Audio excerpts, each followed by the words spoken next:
Դրել, որ վերոհիշյալ թրքուին հենց Մահմադ Շաֆիբեկի մայրն է եղել, բայց արդյոք այս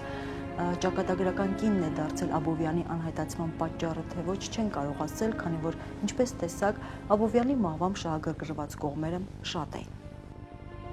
Պահպանվել են նաև Մահմադ Շաֆիբեկի տան թուրք ծառայի որդու հետ ծանոթ Գուրգեն Սարդարյանի հիշողությունները։ Ծառայի որդին Ասադ Ամին Գուրգեն Սարդարյանին պատմել է. մի օր ձեր հայրը Աբովյանը եկավ Շաֆիբեկի հետ։ Չարդախում նստեցին ու երկար խոսեցին, հերս դրանց չայ էր տալիս,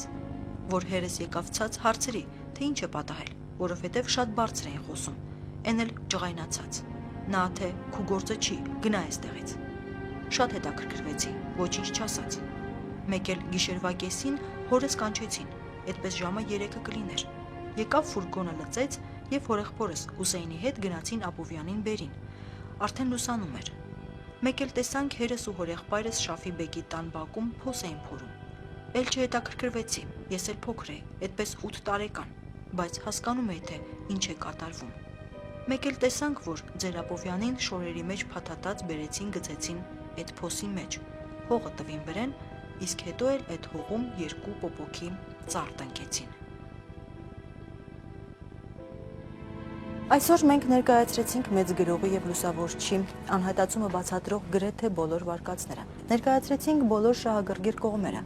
Վստահությամբ կարող ենք արձանագրել, որ Խաչատուր Աբովյանի անհայտ բացակայության գործը շատ հեշտությամբ կարող էր բացահայտվել, եթե չլինեին այսքան շատ շահագրգիռ կողմեր, որոնք էլ ամենայն հավանականությամբ կաշառել են տեղական իշխանություններին եւ գործը կարճվել է։ Բայց ցավալի է տեսնել այն չկամության եւ անտարբերության մթնոլորտը, որով շրջապատված են եղել գրեթե մեր բոլոր մեծերը, եւ որն էլ նրանցից շատ շատերի համար կործանարար է եղել։